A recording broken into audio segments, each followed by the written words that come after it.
Ils étaient nombreux dans le parc de la préfecture vendredi soir à venir faire leurs adieux au préfet. Après 26 mois passés en Touraine, pour Joël Philly, c'était l'heure du bilan. L'action qu'on a eue pendant la crise, 5000 emplois préservés, c'est tout de même un motif de fierté très important. Il y a aussi un motif un peu personnel ici, puisque nous avons restauré la préfecture en tant que monument historique.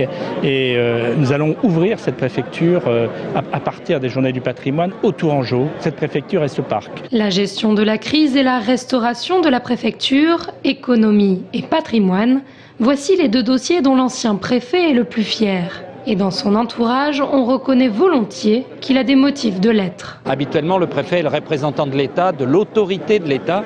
On attend de lui qu'il règle les problèmes d'autorité, pas forcément sur le terrain économique, et qu'un préfet ait cette propension à l'économie, comme l'avait le préfet Philly, a été, je crois, dans cette période, quelque chose de très important. Mais l'économie n'a pas été le seul domaine dans lequel a œuvré Joël Philly.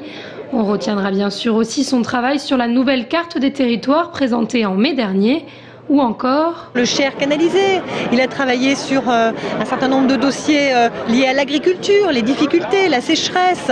Et il a extrêmement bien œuvré puisque le monde agricole a réussi à percevoir des subventions liées aux démarches qu'il a entreprises pour eux. Malgré la période de campagne électorale, les représentants des différentes familles politiques avaient donc fait le déplacement.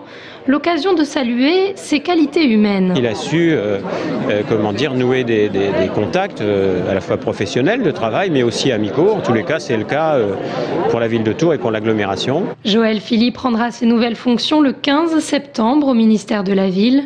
Et c'est Jean Fabre, l'ancien préfet de Guadeloupe, qui lui succédera.